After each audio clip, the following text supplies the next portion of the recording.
एक English teacher है जो जिसको मैं बहुत पसंद करती हूँ। मैं सिर्फ समाज को दिखाने के लिए एक बॉयफ्रेंड रख रही थी। फिर मैंने अपने दोस्तों से बात करी। उन्होंने कहा शादी कर ले, सब ठीक हो जाएगा। But I was forced to marry a man. मुझे 28 साल लगे ये जानने के लिए। हेलो दोस्तों, मेरा नाम प्रतिभा सिंह है and my pronouns is she and her and I am a lesbian. पर कैसे पता कि मैं लेस्बियन हूँ या कैसे पता कि मैं गे हूँ? इसका एक इंस्ट्रक्शन मैनुअल खोलते हैं। ना इंस्ट्रक्शन मैनुअल नहीं होता इस चीज़ का। क्विज खेलना है? क्विज भी नहीं चलेगा, क्योंकि वहाँ या कहीं पे भी इसका कोई भी डिस्क्रिप्शन नहीं लिखा है। तो कैसे पता चलेगा कि तुम गे हो या नहीं हो? ओह! शायद किसी को किस करने से पता चले। या किसी किसी को डेट करने से पता चले, या कुछ और। ये शायद हम इस कॉन्वर्सेशन में आगे जाने पर बता देंगे कि कैसे पता चलेगा। पर उससे पहले, मैं एक लड़की हूँ। मेरी पैदाइश एक लड़की हुई थी। शायद दिखने में थोड़ा लड़के जैसा लगे, पर ना मैंने इंजेक्शंस लिया है और ना मैंने कुछ आर्टिफिशियली करवाया है। आई am a proud woman and this is how I love being a proud lesbian. पर जब मेरी पैदाइश हुई थी तब पिताजी बहुत नाराज थे। उन्होंने सोचा लड़का नहीं हुआ, लड़की हो गई, अब हमारा नाम आगे कौन बढ़ाएगा? शायद मैं, या शायद नहीं।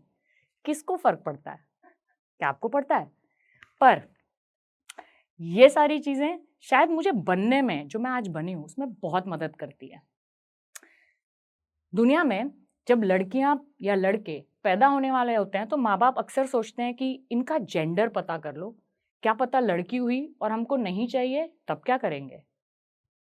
क्यों इतना इतना इतना दुर्व्यवहार क्यों? आप एक बच्चे को एक बच्चे की तरह एक्सेप्ट करिए, चाहे वो लड़का हो या लड़की हो या आगे चल के कुछ भी हो। मुझे लगता है वो प्यार जो देना चाहिए, वो प्यार देना ज़रूरी है, ना कि वो किस जेंडर में पैदा होता है। पर क्योंकि अब मैं लड़की हूँ, तो मैं आपको अपनी जर्नी पे ले चलूँगी of how being a woman is powerful. So मैं जब जूनियर केजी में थी, तब मुझे एक लड़की से प्यार हुआ। तब मुझे नहीं पता था कि ये प्यार असली में अब समझने वाला प्यार है या वो सिर्फ एक बेबी लव है। सो उसको देखकर मुझे ऐसा लगता था कि इसके लिए मैं शायद पहाड़ चढ़ जाऊँ। उस समय नहीं समझ में आता था कि ये किस तरीके की फीलिंग है। पर मैंने शायद वो चीज़ करी। उसका एक दिन एक इरेज़र, एक पेंसिल जो है वो खिड़की के बाहर चला गया और मुझे ऐसा लगा कि मुझे खिड़की के ऊपर कूद कर वो पेंसिल लाना चाहिए उसके लिए। शायद मैं इम्प्रेस करना चाहते थे उसको। मैंने वो किया और उस वजह से मेरी टीचर ने मुझे पनिशमेंट किया। पर वो पनिशमेंट लेने के बाद भी उसके मुँह पर जो मुस्कान थी, वो देखकर मुझे बहुत खुशी मिली। मुझे ऐसा लगा कि शायद मैंने कुछ कर दिया उसके लिए। वो फीलिंग जो है वो शायद मैं बता नहीं सकूँ कि या महसूस नहीं करवा पाऊँ अभी कि वो कैसा महसूस होता है, पर वो एक अच्छी फीलिंग थी। फिर जब मैं सेकेंडरी स्कूल में गई, मुझे बोला गया फ्रॉक पहन लो। मैंने कहा फ्रॉक, ये तो मुझसे रिलेट नहीं हो पा रहा, पर ठीक है, क्योंकि स्कूल में जाना था, फ्रॉक पहनना था, मैंने पहन लिया। बाल बढ़ा लिए, चोटी भी बना ली। मैंने कहा अब तो नहीं लग रहा कि मैं बिल्कुल भी लड़के जैसी हूँ, पर एकदम लड़की जैसी हूँ। पर मुझे बहुत जल्द ये समझ में आ गया कि एक इंग्लिश टीचर है जो जिसको मैं बहुत पसंद करती हूँ। उसके लिए मैंने इंग्लिश बोलना सीखा। हिंदी से इंग्लिश में ट्रांसलेट कैसे करते हैं वो लिखना शुरू किया। छोटे-छोटे नोट्स बनाने शुरू किए ये बोलने के लिए कि क्या आप आज मेरे क्लास में आएँगे? या एक गुलाब लेके जाना और बोलना टीचर ये आपके लिए है। वो सारी छोटी-छोटी चीज़ें करना मुझे बहुत अच्छा लगता था। मेरी फीलिंग्स मुझे हमेशा ये बोल रही थी कि ये तुझे दिली खुशी दे रही है, तो तू करते जा। 5th स्टैंडर्ड से 10th स्टैंडर्ड तक मैंने ये दिल खोल कर किया। अपने इंग्लिश टीचर से प्यार करना अच्छा लग रहा था। उस बदले में मुझे क्या मिला? मैंने अपनी सारी कॉन्वर्सेशंस जो है वो इंग्लिश में करना शुरू कर दिया, क्योंकि टीचर को हिंदी नहीं आती थी, वो इंग्लिश टीचर थी। सो मैं इंग्लिश में बात करना शुरू कर दिया। आज वही चीज़ मेरे करियर में बहुत हेल्प कर रही है। आई am a very established admin manager in a multinational company with a very reputed name, and I can talk well in English, and I will give all the credits to my English teacher, क्योंकि अगर वो नहीं होती तो शायद मैं आज यहाँ नहीं होती। So good credit। चलते हैं, जब मैं कॉलेज पहुंची, वहां पे आकर थोड़ी दिक्कत ये हुई कि जब जब लड़कियां मेरे आसपास थी तो उन्होंने मुझसे सवाल किया, तेरी हरकतें तो लड़की जैसी है नहीं, क्या तू लेस्बियन है? और मैंने सोचा, हे भगवान, क्या इनको सच में पता चल गया? मैंने सोचा रुक जाओ, मुझे शायद इनकी तरह होना चाहिए। मैंने फिर बॉयफ्रेंड्स बनाना शुरू किए, पर उसमें भी मैं भागा करती थी, क्योंकि मुझे हाथ नहीं पकड़ना होता था, मुझे किसी को किस नहीं करना होता था, पर बॉयफ्रेंड बनाना ज़रूरी था, तो मैंने बना लिया। कुछ टाइम वो चला, क्योंकि मेरी फीलिंग्स अटैच नहीं थे वहाँ। मैं सिर्फ समाज को दिखाने के लिए एक बॉयफ्रेंड रख रही थी। फिर समय आया जब मैं ग्रेजुएशन में गई, वहाँ पे एक लड़की से आंखें चार हुई और मैंने सोचा, हे भगवान, ये कैसी फीलिंग है? और मुझे ऐसा लगा कि शायद उसको भी ऐसी फीलिंग है। मैंने सोचा, क्या ये फीलिंग एक दूसरे से मर्ज हो सकती है? तो मैंने एक दिन बात करने की कोशिश की। मैंने कहा, क्या हम साथ में कॉफ़ी पीने जा सकते हैं? उस लड़की ने मना नहीं किया। मैंने कहा, ठीक है, कॉफ़ी पीने चलते हैं।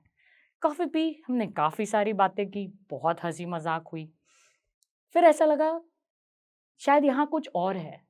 जो फीलिंग्स है वो कह रही थी कि शायद यहाँ कुछ और है। फिर एक दिन उसने अपने घर बुला लिया, कहा आओ मम्मी पापा से मिलो। मैंने कहा मम्मी पापा से मिलो? ये कहाँ जा रहा है? मैंने कहा कोई बात नहीं, मम्मी पापा से मिल लेते हैं। हम चले गए, मम्मी पापा से मिले। मम्मी पापा ने बहुत प्यार दिखाया। फिर मैं सोच रही थी, क्या ये मुझे बहन तो नहीं समझ रही इसका? क्या ये मुझे दोस्त तो नहीं समझ रही इसका? फिर मुझे ऐसा लगा, पर मेरी फीलिंग्स तो ऐसी नहीं है। मैंने उसको बताया कि ये मेरी फीलिंग्स बहन वाली भी नहीं है और दोस्त वाली भी नहीं है, यहाँ कुछ और फील हो रहा है। उसने सामने से जवाब दिया, मुझे भी कुछ और फील हो रहा है। और फिर हमने डेट किया। सो कहानी वहाँ खत्म नहीं होती है। एक टाइम आया जब मेरे समाज ने और मेरे माता पिता ने कहा कि बेटा, तुमने ज़िंदगी में जो जो करना था वो सब कर लिया है, पढ़ाई कर ली है, तुमने नौकरी कर ली है, अब तुम शादी कर लो। मैंने सोचा, इसको और कैसे टाल सकते हैं? मेरे दिमाग में बार-बार यही चल रहा था कि पापा को मैं ऐसा क्या बोलूँ जिससे शादी टल जाए? सो मैंने फिर कहा कि पापा, हमारे पूरे खानदान में किसी ने भी मास्टर्स नहीं किया है, तो मुझे मास्टर्स डिग्री चाहिए। उन्होंने कहा ठीक है, कर लो। मैंने मास्टर्स कर लिया। फिर से टाइम आया, बेटा अब तो शादी कर लो। बेटा ने बोला, अब क्या करूँ? बेटा को लगा, बेटा तुम एक और कहानी सुनाओ। मैंने कहा, पापा मुझे लगता है मुझे नौकरी करनी चाहिए, क्योंकि हमारे पूरे परिवार में किसी ने नौकरी नहीं की, सब बिज़नेस कर रहे हैं। पापा ने कहा, बेटा वो भी कर लो। बेटा ने नौकरी कर ली। फिर थक हार कर वो समय आ ही गया जब पापा ने बोला, तुमको जो करना है, अब तुमको वो करने दिया, अब टाइम है कि तुम शादी कर लो। मैं जिस लड़की के साथ थी, मैंने उससे पूछा, क्या तू मुझसे शादी करने के लिए तैयार है? पर हमारा समाज और इस समाज में जो डर, वो इतना ज़्यादा है कि उसने मुझे तुरंत मना कर दिया। ये कहकर कि मेरी जो फीलिंग्स है वो सच है, पर क्या मैं इसको शादी में बदलना चाहती हूँ? शायद नहीं। मेरा दिल टूट गया। फिर मैंने अपने दोस्तों से बात करी। उन्होंने कहा, शादी कर ले, सब ठीक हो जाएगा। मैंने कहा, शादी करने से चीज़ें ठीक हो जाती है तो शायद शादी कर लेते। फिर मैंने शादी कर ली। उस समय मुझे ये लग रहा था कि ये जो अग्नि जल रही है उसके 7 फेरे लेने वाले हैं। मैं अपनी जितनी भी फीलिंग्स है वो इसमें स्वाहा कर दूँ। कर भी दिया था मैंने। 2 साल 2 साल शादी में बिताने के बाद मैं शायद ऐसे जगह पहुँच गई जहाँ मुझे ऐसा लगा मैं दो मर्रा ज़िंदगी जी रही हूँ।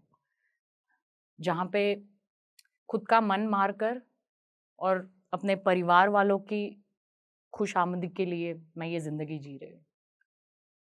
मैंने बहुत बार कोशिश की अपने माँ-बाप को बताने के लिए कि शायद ये मुझसे नहीं हो पाएगा।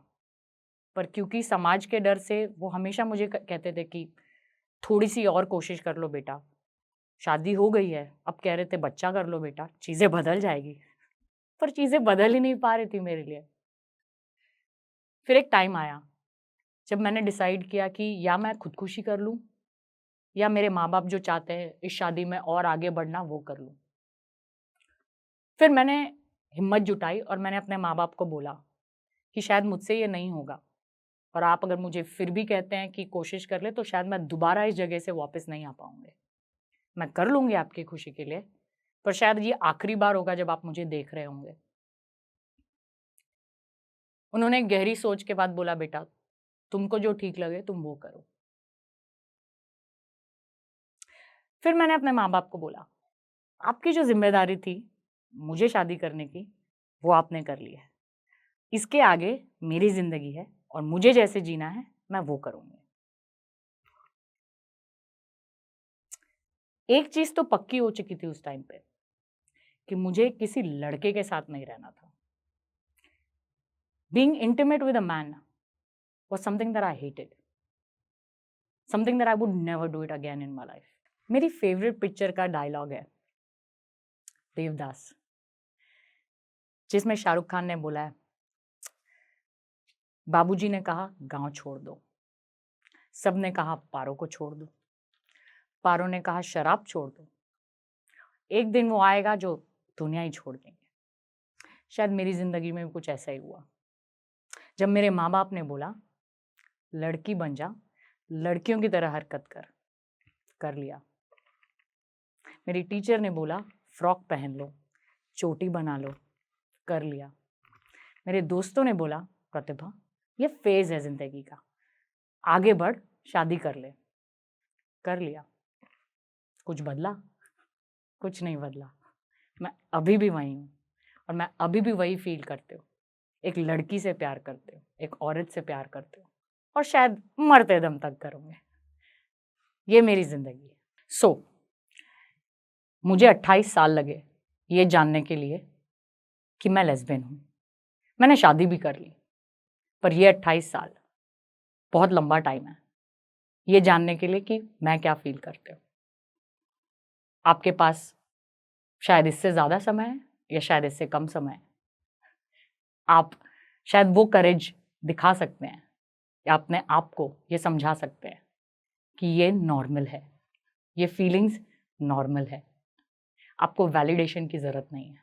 But at the same time I met many people from the LGBT community who made me feel at home, who made me feel accepted for who I am.